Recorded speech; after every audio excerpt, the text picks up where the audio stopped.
Assalamualaikum warahmatullahi wabarakatuh. Bismillahirrahmanirrahim. Alhamdulillahirabbil alamin. Wassalatu wassalamu ala asrofil anbiya wal mursalin Sayyidina Muhammadin wa ala alihi wa ashabihi ajma'in, amma ba'du.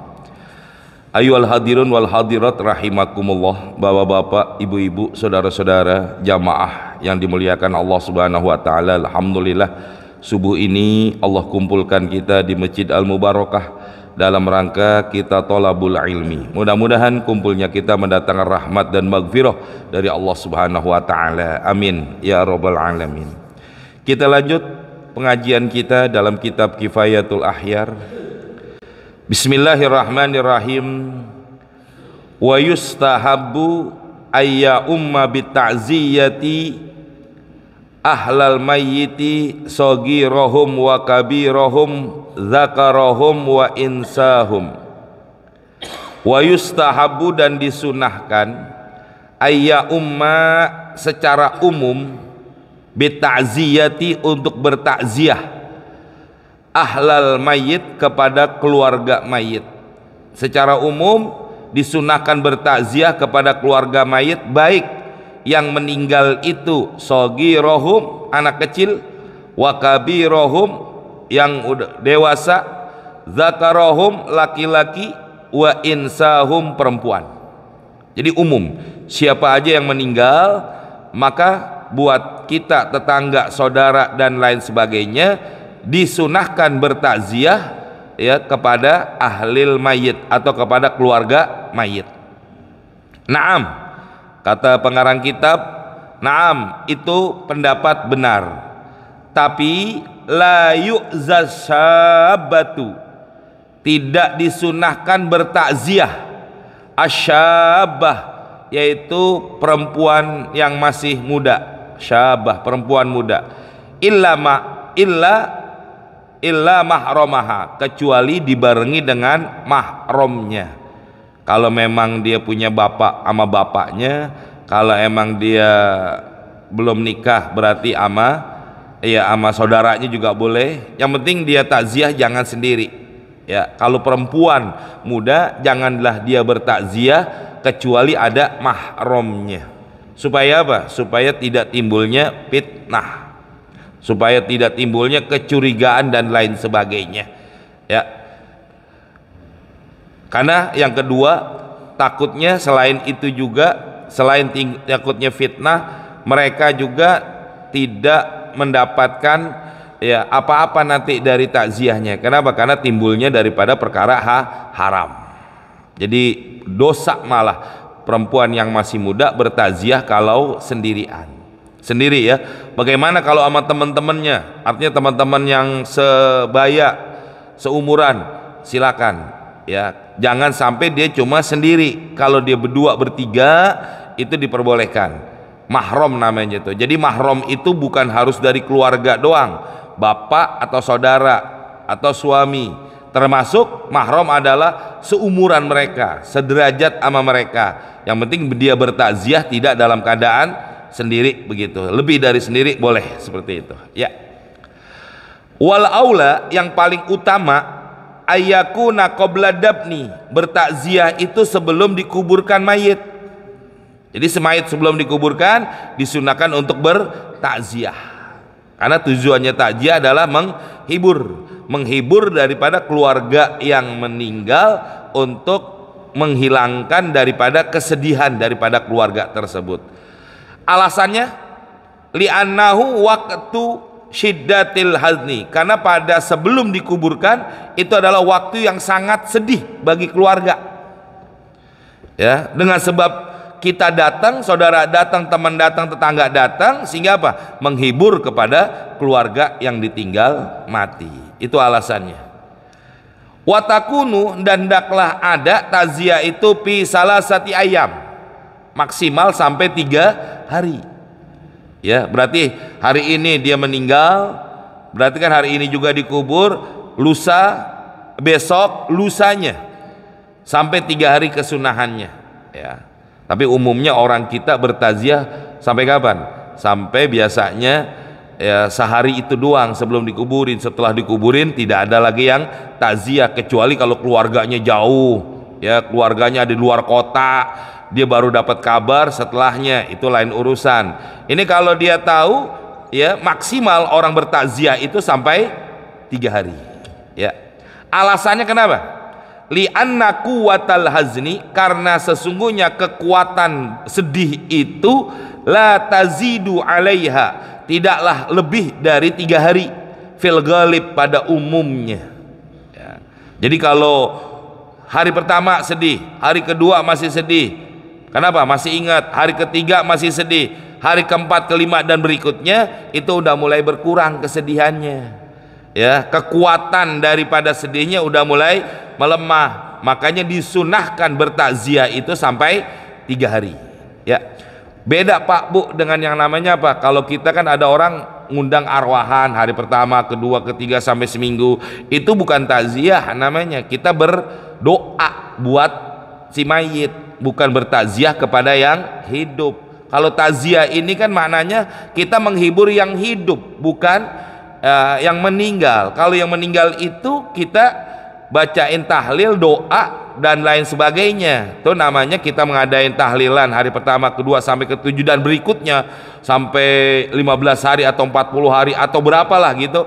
Itu tujuannya buat mendoakan mayit. Itu bukan takziah. Takziah itu adalah kepada si ahlil mayit. Itu bedanya. Jangan disamakan, karena ada sebagian orang mengatakan bahwa tahlilan itu sama dengan takziah. Beda. Ya, takziah ya takziah, menghibur keluarganya. Kalau tahlilan mendoakan yang meninggal dunia. Di situ maksudnya. Ya. Wa ba'da salasati, kalau udah lewat dari 3 hari, makruhun. Hukumnya makruh. Berarti apa? Sesuatu yang dibenci, sesuatu yang dianggap jelek. Li'annaha, karena sesungguhnya takziah lebih dari 3 hari, tajaddadal haznu, akan bertambah atau akan memperbaharui, akan timbul rasa sedihnya lagi kepada keluarga. Tadinya udah mulai berkurang, tapi gara-gara ada yang takziah lagi, jadi ingat lagi. Ya, udah sepekan masih ada yang takziah, ingat lagi, seakan-akan baru meninggal kemarin. Nah, maka dikatakan makruh kalau orang bertakziah lebih dari 3 hari. Wa qad ja'ala, dan sungguh telah menjadikan Rasulullah sallallahu alaihi wasallam nihayatal hazni salasan, yaitu puncak daripada kesedihan itu cuma 3 hari. Ini alasannya, bahwa yang dikatakan takziah itu sunahnya cuma 3 hari. Alasannya itu karena Rasulullah sendiri menjadikan puncaknya kesedihan cuma 3 hari. Mulai bahasanya tuh kadar kekuatan persentasinya daripada kesedihan itu udah mulai berkurang ya, dengan sebab 3 hari. Tapi sahihaini, di dalam 2 kitab sahih Muslim dan Bukhari, la yahillu limra'atin, tidak halal limra'atin, bagi seorang perempuan, tu'minuna billahi wal yaumil akhir, mereka yang beriman kepada Allah dan kepada yaumil akhir, antahidda ala mayyitin, ya, untuk ya bertakziah kepada mayit fauqa salasin, lebih dari 3, illa ala zaujin, ya, kecuali kalau bersama dengan istrinya, arba'ata asyurin wa asroh. Antahidda, maaf ya. Jadi tidak halal bagi perempuan yang beriman kepada Allah dan kepada yaumil akhir antahidda, ya. Hiddah itu mereka apa perempuan itu namanya iddah, ya. Antahidda, dia beriddah ala mayyitin fauqa salas illa ala zaujin arba'ata asyurin wa asroh, yaitu 4 bulan 10 hari. Wabtida'us salasati, dimulainya 3 hari itu minadabni, dari penguburan. Jadi hari ini meninggal belum dikuburin, belum dihitung. Tapi tatkala hari ini dikuburin juga udah dihitung 1 hari. Jazama bihin Nawawi, inilah yang ditetapkan oleh Imam Nawawi fi Syarhil Muhazzab, di dalam kitab Syarah Muhazzabnya. Wa naqalahu anil ashab, dan telah menukil pendapat ini oleh ashabnya Imam Syafi'i. Naam, itu benar. Jazamal Mawardi, Imam Mawardi menetapkan annaha, bahwasanya takziah itu minal mayit, kepada mayit.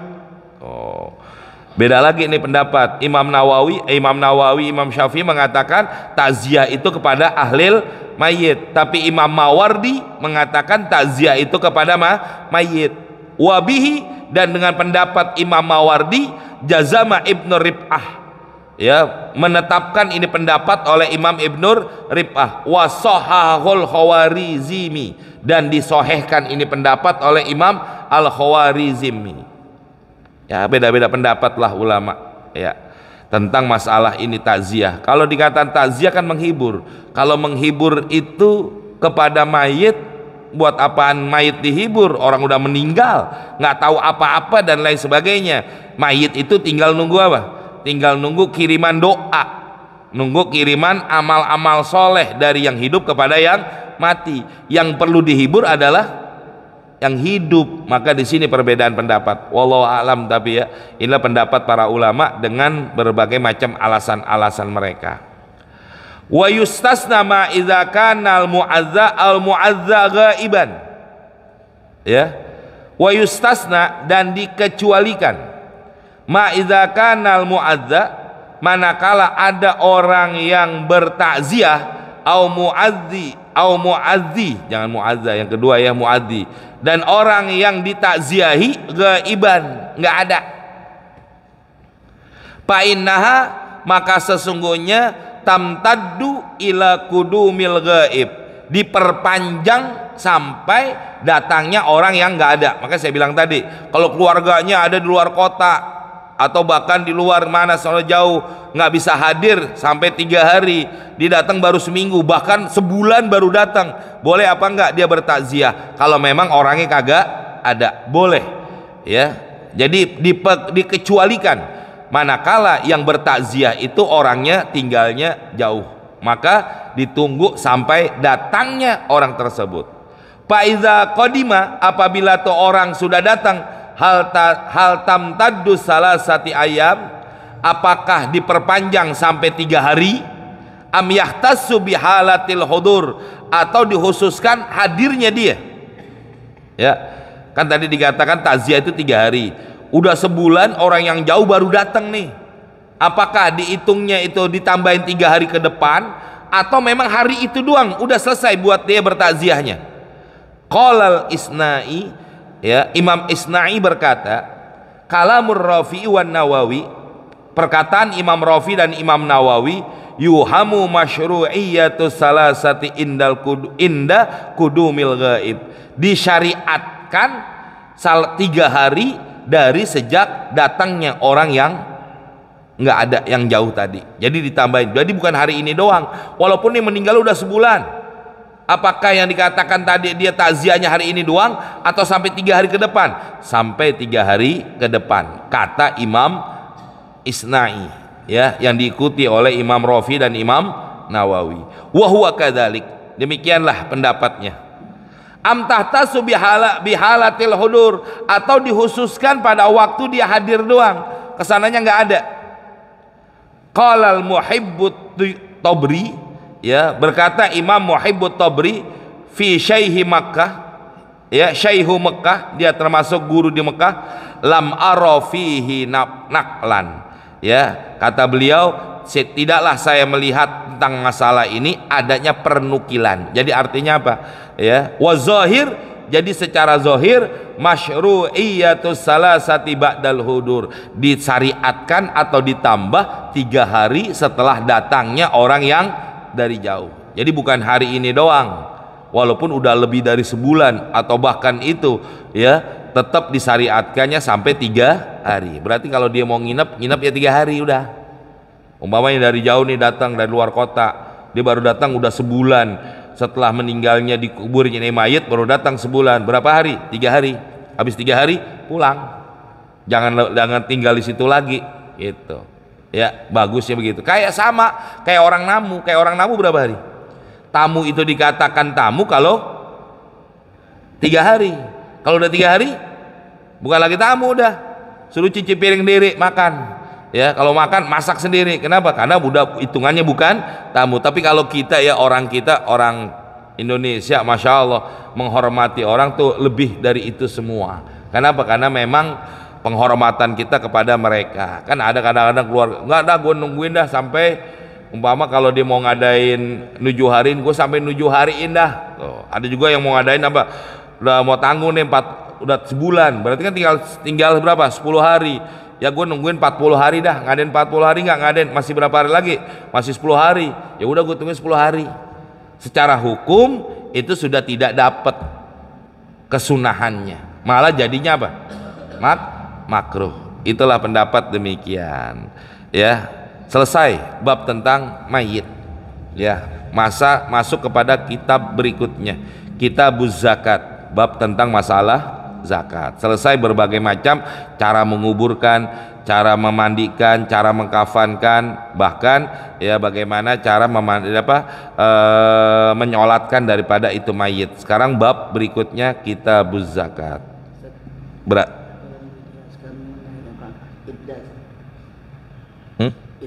Iya. Sebenarnya nanti ada babnya sendiri itu ya. Nanti ada babnya tentang masalah iddah. Iddah kalau secara umum artinya iddah itu apa sih? Artinya iddah itu tertahannya seorang istri yang bercerai, baik cerai hidup atau cerai mati. Nanti iddah itu macam-macam jamaah. Ya, ada perempuan yang masih haid, ada perempuan yang sudah tidak haid. Ya, terus yang kedua tadi ada iddah ditinggal mati, ada iddah apa namanya? Iddah cerai, artinya cerai hidup, ada cerai mati. Itu beda-beda kadarnya. Kalau orang kita kan dipukul rata berapa bulan? Berapa bulan? Bu? 4 bulan 10 hari. Pukul rata itu semuanya. Sebenarnya kalau dalam hukum Islamnya, dalam hukum fikihnya nggak dipukul rata 3 bulan 10 hari, tergantung dia masih haid nggak. Kalau masih haid itu masa haid, yaitu 3 kali sucian. Ya, 3 kali sucian bagaimana cara ngitungnya? Nanti beda lagi cara ngitungnya. Ya, apakah dia diceraikan pada waktu haid atau diceraikan pada waktu suci? Itu beda lagi nanti. Ya, itu masanya ya, masanya. Kalau sudah tidak haid maka dihitung, ya, baru nanti ada yang 4 bulan 10 hari, ada yang 3 bulan 10 hari, macam-macam tergantung daripada keadaan perempuan tersebut. Terus beda lagi nanti antara orang dicerai mati dengan dicerai hidup, ada perbedaan lagi di situ. Kalau kita kan purata 4 bulan 10 hari, itu maksimal sebenarnya. 4 bulan 10 hari itu dihitung maksimalnya. Apakah dihitungnya pada waktu setelah matinya suami atau setelah terjadinya cerai, setelah terjadi perceraian mulai dihitungnya itu iddah atau gimana? Nanti ada keterangannya. Ya, itu yang disebut dengan iddah seperti itu. Kalau kita kan pukul rata semua. Nanti ada di bab khusus itu di babun nikah, babul munak. Karena kan yang namanya kita selesai nih masalah apa? Masalah kan fikih itu dibagi 4. Pertama adalah bagian fikih tentang sholat ibadah. Nanti ada lagi yang kedua namanya apa? Babul muamalah. Yang ketiga ada namanya babul munakahat, bab khusus dibahas tentang pernikahan. Yang keempat ada yang namanya babul hudud, bab tentang masalah hukuman-hukuman. Ya. Nah, ini kita masih bab apa? Bab masalah ibadah. Sholat, zakat, puasa, itu namanya bab tentang ibadah masih semuanya. Babul ibadah, ya. Kalau takziah ke non muslim bagaimana hukumnya? Takziah kepada non muslim, ya, kalau memang kita sebagai tetangga, teman, silakan. Tapi kalau kita kenal juga kagak, keluarga mayit juga nggak kenal sama kita, tidak disunahkan. Ya, itu namanya nanti kalau dalam istilah ada namanya hakul jiwar, haknya tetangga. Silakan. Tapi dengan catatan kalau tidak menimbulkan fitnah kepada kita yang takziah. Contoh, ini yang meninggal orang di luar Islam.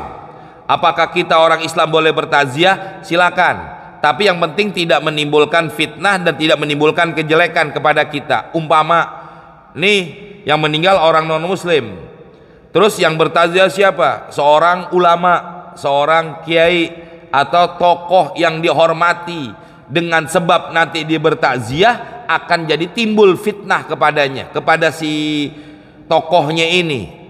Itu yang dijaga, maka lebih baik jangan. Ya, yang begitu lebih baik jangan. Kenapa? Timbulnya akan jadinya kejelekan buat dirinya dan buat agamanya. Ya, jadi jelek. Tapi kalau timbulnya kebaikan, umpama dengan ada tokoh nih, tokoh masyarakat, taruhlah ulama, ya, dia bertaziah kepada non muslim, dengan sebab dia bertaziah keluarganya bakal masuk Islam, silakan. Jadi dilihat efeknya gimana, dampaknya seperti apa, maka tergantung itu semua. Ya, tergantung kepada keadaannya. Kalau secara hukum, kalau memang itu tetangga kita, hakul jiwar, itu namanya haknya tetangga. Hak tetangga itu apakah didoakan? Nah, nanti beda lagi jamaah. Bertakziah kepada mendoakan kepada orang non muslim itu, kita tidak mendoakan tentang apa? Tentang diampunin dosa. Ya kita doain juga nggak bakal diampunin. Kenapa? Karena memang terhalang dengan sebab dia tidak muslim, maka nggak perlu didoain. Doain apa? Doain tentang dunianya aja udah. Mudah-mudahan ya jadi lebih baik hidupnya, lebih apalah sebagainya, tentang keduniaan aja, biar kerjanya lebih hebat. Doa tentang dunia, tidak perlu doa tentang akhirat. Begitu. Mudah-mudahan nih mayitnya diampunin, bapak juga mendapatkan pahala. Dari mana dapat pahalanya? Kecuali kalau muslim. Orang muslim mendapatkan musibah, jangankan ditinggal mati, ketusuk duri aja dia diampunin dosa, kata Nabi. Itu kalau muslim. Kalau kafir enggak seperti itu. Ya. Jadi boleh, tapi dengan syarat-syarat kayak tadi. Begitu ya. Tapi kalau kita umpama kayak seorang lurah, warganya ada yang di luar Islam, itu karena jabatan, karena kedudukan seperti itu, ya silakan. Tapi kalau bukan sebagai seorang pejabat, ya tokoh aja, lihat keadaannya, timbulnya apa? Kebaikan, dampaknya apa? Atau keburukan. Nah, kalau keburukan lebih baik tinggalin. Tapi kalau dampaknya kebaikan, silakan. Sama kayak begini Pak Bu, jangankan orang non muslim, ada orang yang meninggal. Kenapa dia meninggal? Mabok, umpama gitu ya. Ada orang mati gara-gara mabok. Apakah boleh kita takziah? Lihat, kalau kita seorang tokoh, apalagi seorang yang dihormati, dimuliakan di kampung kita, jangan kita takziah. Tuh dia mabok aja, matinya mabok, didatengin sama kiai itu, kan repot jadinya. Betul nggak? Fitnah jadinya nanti, fitnahnya ke kita dan juga fitnahnya ke seakan-akan mabok, nggak apa-apa mabok, matinya ntar kiai ini datang takziahin, itu bukti sepulan. Nah kan jadi jelek jamaah. Jadi lihat dampaknya kepada kita dan dampaknya kepada orang yang meninggal dunia secara umum, ya secara umum seperti itu orang bertakziah.